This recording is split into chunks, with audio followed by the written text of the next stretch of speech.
ओम शांति। आज 1 नवंबर 2024 और सभी ब्राह्मणों को दीपावली की बहुत बहुत हार्दिक शुभकामनाएं।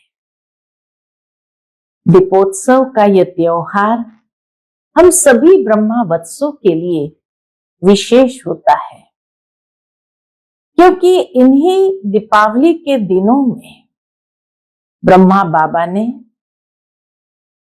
हैदराबाद सिंध से कराची में बोर्डिंग स्कूल को खोला था।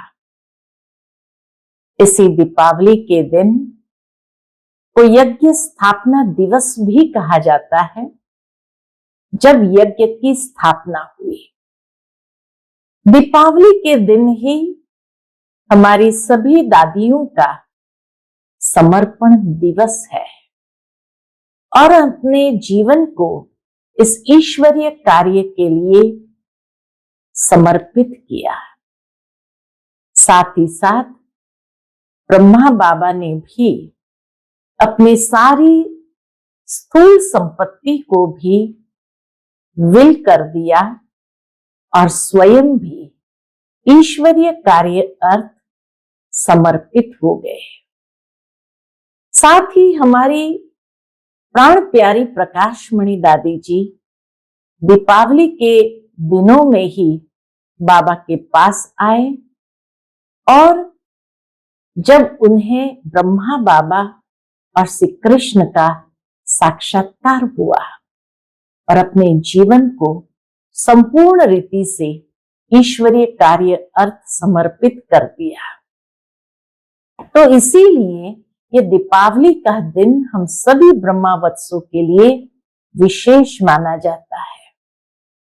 तो आज आप सभी दीपराज की दीप रानियों को भी अपने इस अलौकिक जीवन के उन्नति के लिए, प्रगति के लिए हर तरह से शिव बाबा से दिव्य शक्तियों को प्राप्त कर अपने जीवन को इस दिव्य प्रकाश से आलोकित करें, ऐसी हमारी दिल की शुभ भावना, शुभकामना सर्व के प्रति है। आपका ये अलौकिक आध्यात्मिक मार्ग सदा परमात्मा शक्ति से प्रशस्त रहे, यही शुभ भावना है।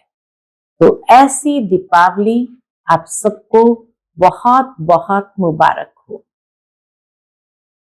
आज के बाबा के अनमोल मधुर महावाक्य सुनेंगे, जिसमें बाबा ने याद का महत्व जीवन के लिए बताया है और याद से कितने फायदे हैं वह बताए हैं। बाबा कहे, बच्चे तुम निरंतर याद की यात्रा में रहो, क्योंकि इसी याद की यात्रा द्वारा तुम्हारी आयु लंबी होगी और काया निरोगी होगी, पाप कटते जाएंगे और आत्मा सच्चा सोना कंचन बनती जाएगी। साथ ही बाबा कहे, तुम बच्चे पावन विश्व के मालिक बन जाएंगे और ऐसे पद्मा पदम भाग्यशाली आत्माएं आप बन जाएंगे।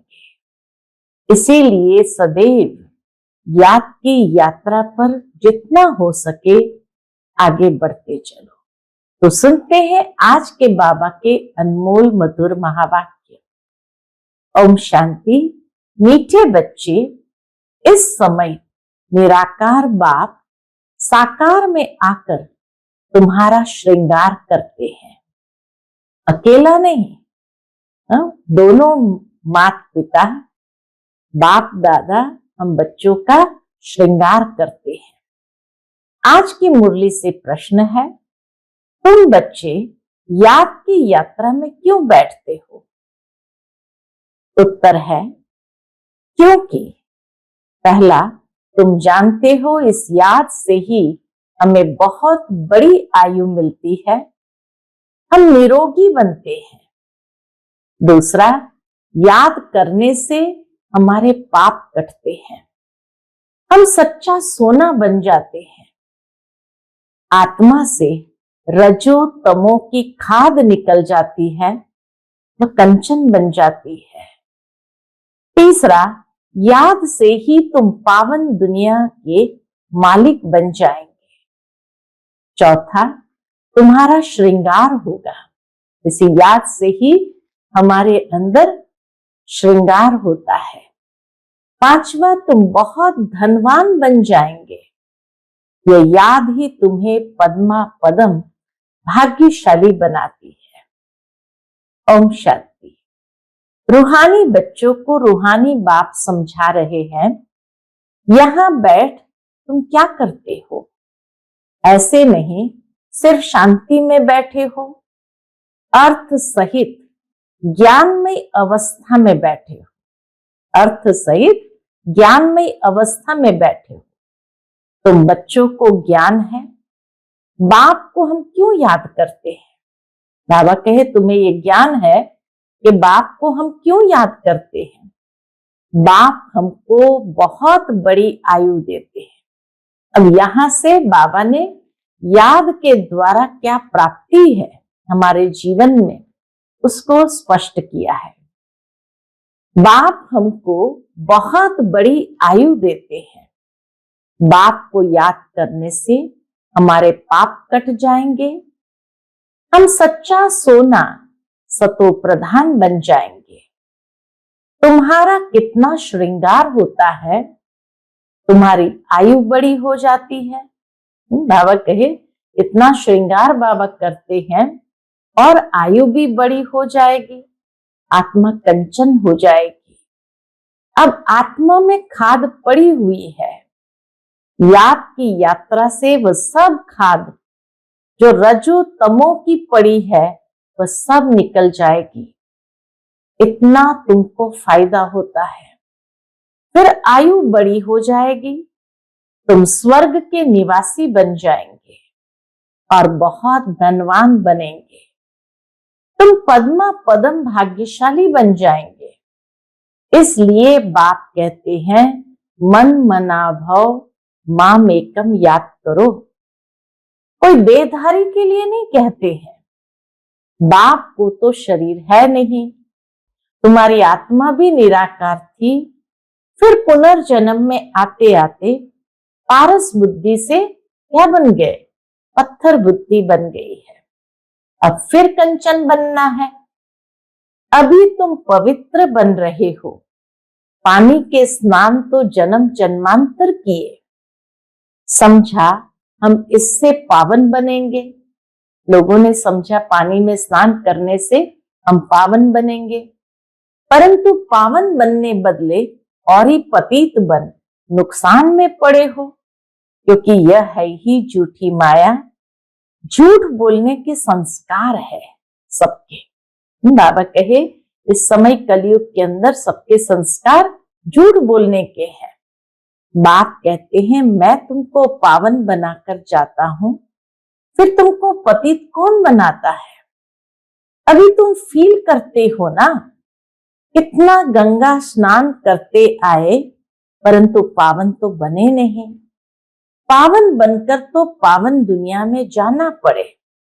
शांति धाम और सुख धाम है पावन धाम। यह तो है ही रावण की दुनिया, इसको दुख धाम कहा जाता है। ये तो सहज समझने की बात है ना, इसमें कोई मुश्किलात ही नहीं। न किसको सुनाने में मुश्किलात है। जब कोई मिले तो सिर्फ यह बोलो, क्या बोलना है? अपने को आत्म समझ बेहद के बाप को याद करो।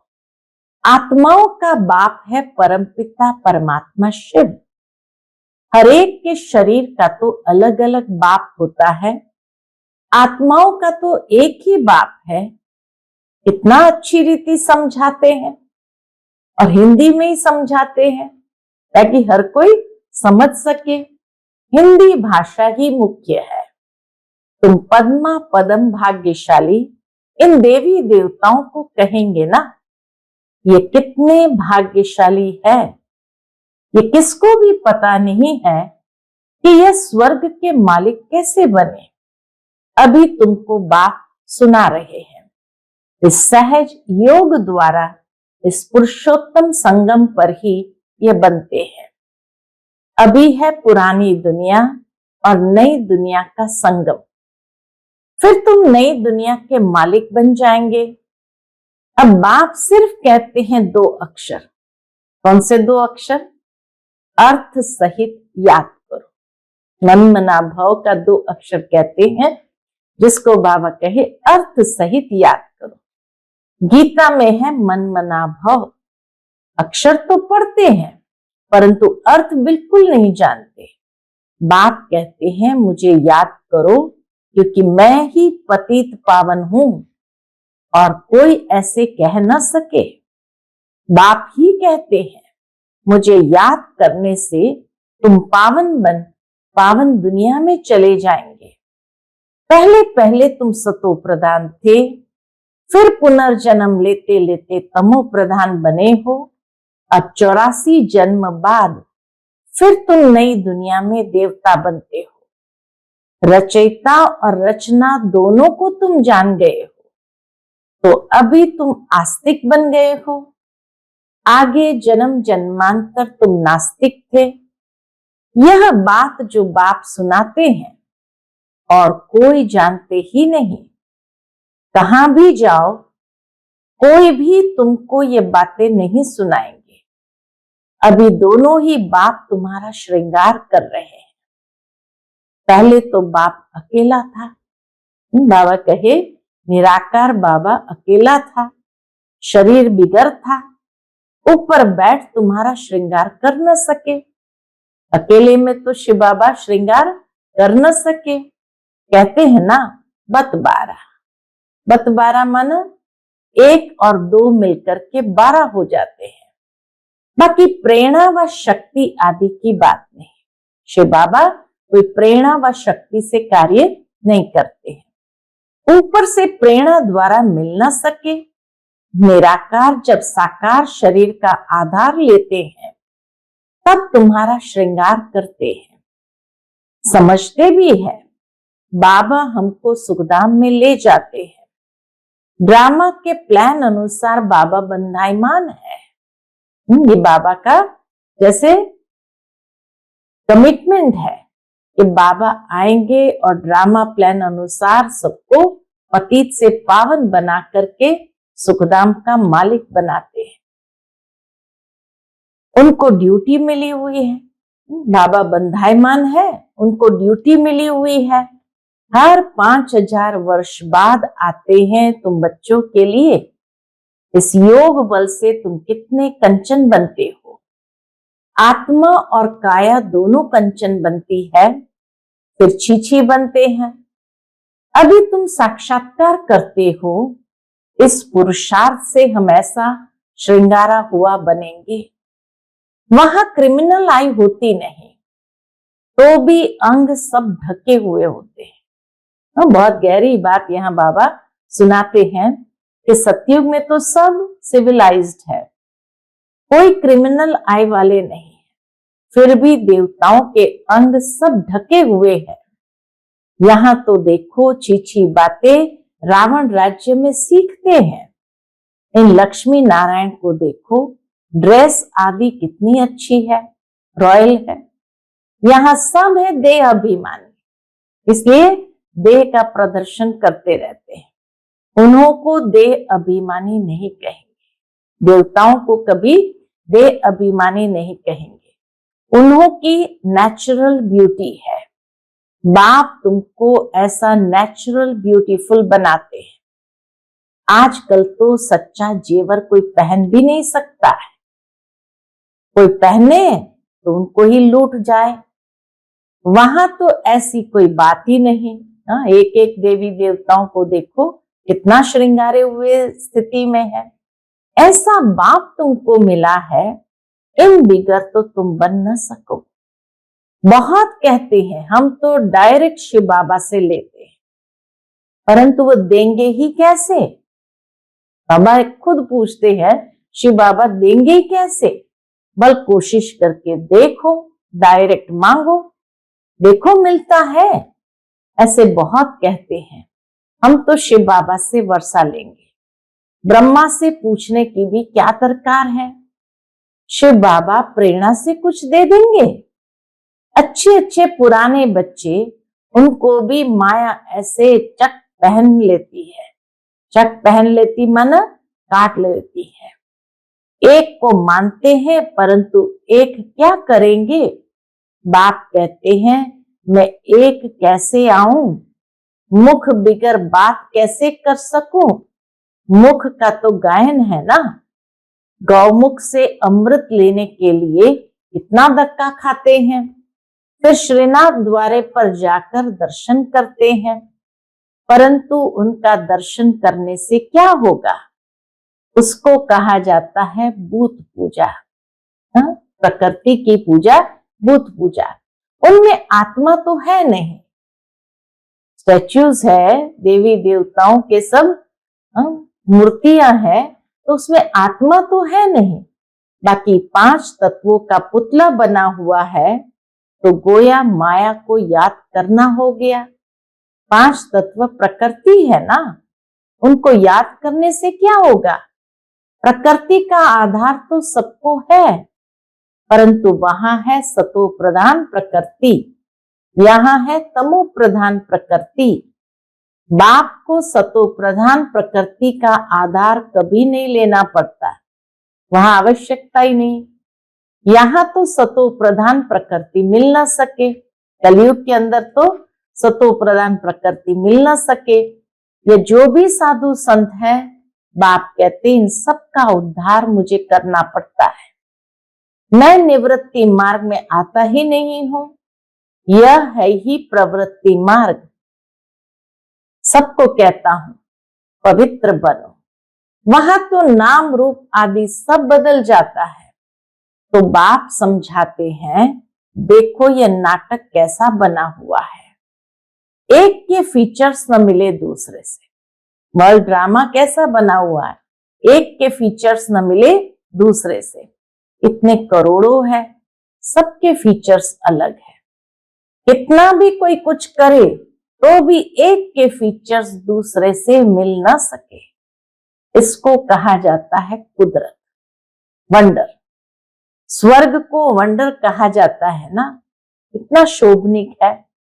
माया के 7 वंडर, बाप का एक वंडर, ये 7 वंडर्स तराजू के एक तरफ रखो या एक वंडर दूसरे तरफ में रखो तो भी ये भारी हो जाएगा।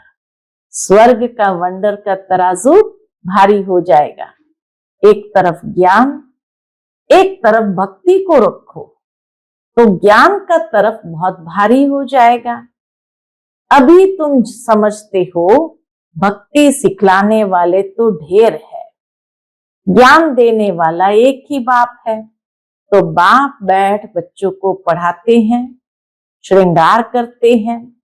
बाप कहते हैं पवित्र बनो, तो कहते नहीं हम तो छीछी बनेंगे। गरुड़ पुराण में भी विषय वैतरणी नदी दिखाते हैं ना। बिच्छू, टंडन, सर्प आदि सब एक दो को काटते रहते हैं। बाप कहते हैं तुम कितने निधन के बन जाते हो। तुम बच्चों को ही बाप समझाते हैं। बाहर में कोई को ऐसा सीधा कहो तो बिगड़ जाए, बाबा कहे तो बिगड़ जाए। बड़ा युक्ति से समझाना होता है। कई बच्चों में बातचीत करने का भी अकल नहीं रहता। छोटे बच्चे एकदम इनोसेंट होते हैं, इसलिए उनको महात्मा कहा जाता है। कहाँ श्री कृष्ण महात्मा, कहाँ ये सन्यासी निवृत्ति मार्ग वाले महात्मा कहलाते हैं। श्री कृष्ण जैसा पावन तो उसको महात्मा कहेंगे, बाकी निवृत्ति मार्ग वाले को महात्मा कैसे कहें। वह है प्रवृत्ति मार्ग, वह कभी भ्रष्टाचार से पैदा नहीं होते। उनको कहते ही है श्रेष्ठाचारी। अभी तुम श्रेष्ठाचारी बन रहे हो। बच्चे जानते हैं यहाँ बाप दादा दोनों इकट्ठे हैं, ये जरूर श्रृंगार अच्छा ही करेंगे। सबकी दिल होगी ना। जिन्होंने इन बच्चों को ऐसा श्रृंगार कराया है, तो हम क्यों न उनके पास जाए। इसलिए तुम यहाँ आते हो रिफ्रेश होने, मधुबन आते हो रिफ्रेश होने। दिल कशिश करती है, खींचती है बाप के पास आने। जिनको पूरा निश्चय होता है वह तो कहेंगे चाहे मारो चाहे कुछ भी करो, हम कभी साथ नहीं छोड़ेंगे। कोई तो बिगर कारण भी छोड़ देते हैं, बिगर कारण भी बाबा को छोड़ देते हैं। यह भी ड्रामा का खेल बना हुआ है। फारगती व डाइवोर्स दे देते हैं। बाप जानते हैं यह रावण के वंश के हैं। जो बाप को फारगती देकर चले जाते, यह रावण के वंश के हैं। कल्प कल्प ऐसा होता है। कोई फिर आ जाते हैं, वापस घूम घाम के आ जाते हैं। बाबा समझाते हैं हाथ छोड़ने से पद कम हो जाता है। सन्मुख आते हैं, प्रतिज्ञा करते हैं हम ऐसे बाप को कभी नहीं छोड़ेंगे। परंतु क्या, माया रावण भी कम नहीं है, झट अपने तरफ खींच लेती है। फिर सन्मुख आते हैं तो उनको समझाया जाता है बाप लाठी थोड़ी लगाएंगे, बाप तो फिर भी प्यार से ही समझाएंगे। तुमको माया ग्रह खा जाता, अच्छा हुआ जो बचकर आ गए। बाबा उनको कहते अच्छा हुआ जो बचकर आ गए, घायल होंगे तो पद कम हो जाएगा। जो सदैव एक रस ही रहेंगे वह कभी हटेंगे नहीं, कभी हाथ नहीं छोड़ेंगे। यहां से बाप को छोड़ मरकर माया रावण के बनते हैं तो उनको माया और ही जोर से खाएगी। बाप कहते तुमको कितना श्रृंगार करते हैं।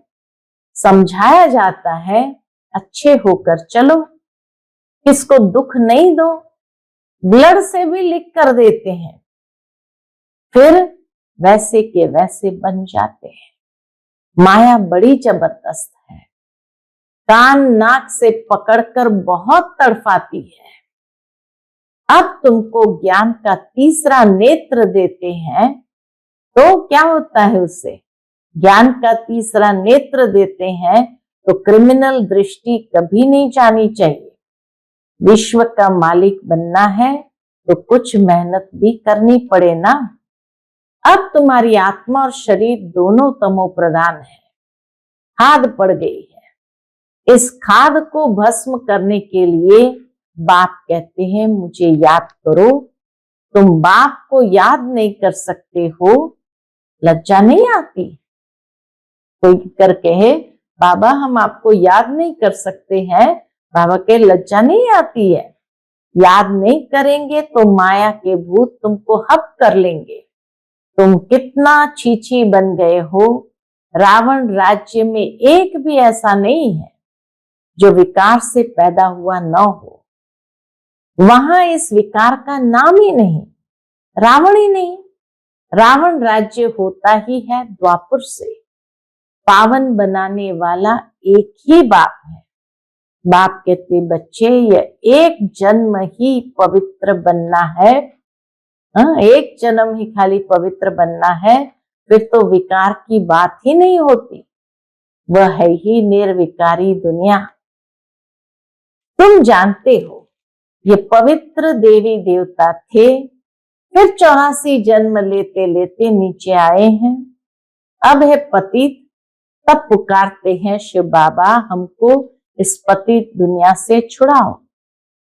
अभी जब बाप आए हैं तब तुमको समझ पड़ी है कि ये पतित काम है। आगे नहीं समझते थे क्योंकि तुम रावण राज्य में थे।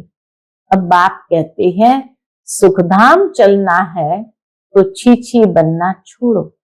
सुखधाम चलना है तो छीछी बनना छोड़ो। आधा कल्प तुम छीछी बने हो। सिर पर पापों का बहुत बोझा है और तुमने गाली भी बहुत दी है। शिव बाबा को गाली भी बहुत दी है। बाप को गाली देने से बहुत पाप चढ़ जाता है। यह भी ड्रामा में पार्ट है। तुम्हारी आत्मा को भी 84 का पाठ मिला हुआ है, यह बजाना ही है। हर एक को अपना पार्ट बजाना है, फिर तुम रोते क्यों हो? सतयुग में कोई रोता नहीं। फिर ज्ञान की दशा पूरी होती है तो वही रोना पीटना शुरू हो जाता है। जैसे द्वापर आया तो ज्ञान की दशा पूरी हो जाती तो रोना पीटना शुरू हो जाता है। मोहजीत की कथा भी तुमने सुनी है। यह तो एक झूठा दृष्टांत बनाया है। सतयुग में कोई की अकाले मृत्यु होती नहीं। मोहजीत बनाने वाला तो एक ही बाप है। परम पिता परमात्मा के तुम वारिस बनते हो, जो तुमको विश्व का मालिक बनाते हैं। अपने से पूछो, हम आत्माएं उनके वारिस है? बाकी जिस्मानी पढ़ाई में क्या रखा है?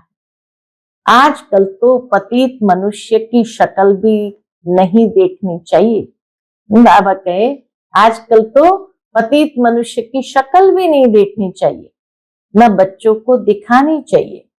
बुद्धि में हमेशा समझो हम संगम युग पर है, एक बाप को ही याद करते हैं और सबको देखते हुए भी नहीं देखते हैं। हम नई दुनिया को ही देखते हैं।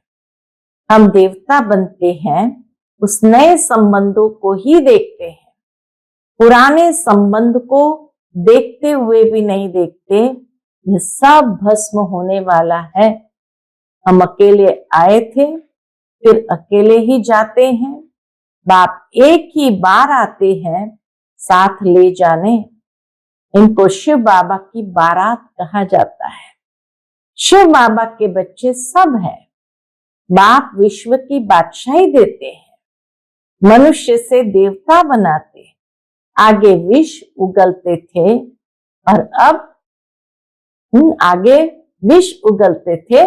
और अब अमृत उगलते हो। अच्छा, मीठे मीठे सिकिलते बच्चों प्रति माता पिता बाप दादा का याद प्यार और गुड मॉर्निंग। रूहानी बाप की रूहानी बच्चों को नमस्ते। हम सभी रूहानी बच्चों की रूहानी माता पिता बाप दादा को याद प्यार गुड मॉर्निंग और नमस्ते नमस्ते। शुक्रिया बाबा, शुक्रिया। आज की मुरली से धारणा के लिए मुख्य सार है। पहली पॉइंट, स्वयं को संगम युग निवासी समझकर चलना है। पुराने संबंधों को देखते हुए भी नहीं देखना है। बुद्धि में रहे हम अकेले आए थे, अकेले जाना है। दूसरी पॉइंट, आत्मा और शरीर दोनों को कंचन बनाने के लिए ज्ञान के तीसरे नेत्र से देखने का अभ्यास करना है। आत्मा और शरीर दोनों को कंचन पवित्र बनाने के लिए क्या करना है? ज्ञान के तीसरे नेत्र से देखने का अभ्यास करना है। क्रिमिनल दृष्टि खत्म करनी है। ज्ञान और योग से अपना श्रृंगार करना है। आज का बाप दादा का मधुर वरदान हम बच्चों के प्रति है, मन मना भव हो। अलौकिक विधि से मनोरंजन मनाने वाले बाप समान भव। मन मना भव हो, अलौकिक विधि से मनोरंजन मनाने वाले बाप समान भव। संगम युग पर यादगार मनाना अर्थात बाप समान बनना, ये संगम युग के सुवेज है, यानी सेलिब्रेशंस है। खूब मनाओ, लेकिन बाप से मिलन मनाते हुए मनाओ। सिर्फ मनोरंजन के रूप में नहीं, लेकिन मन मना भव हो, मनोरंजन मनाओ। अलौकिक विधि से अलौकिकता का मनोरंजन अविनाशी हो जाता है। संगम युगी दीपमाला की विधि, संगम युग के दीपमाला की विधि पुराना खाता खत्म करना, हर संकल्प हर घड़ी नया अर्थात अलौकिक हो। पुराने संकल्प संस्कार स्वभाव चाल चलन ये रावण का कर्जा है, इसे एक दृढ़ संकल्प से समाप्त करो। आज का स्लोगन है, बातों को देखने के बजाय, बाबा कहे बातों को देखने के बजाय स्वयं को और बाप को देखो। बातों को देखने के बजाय स्वयं को और बाप को देखो। अच्छा, ओम शांति।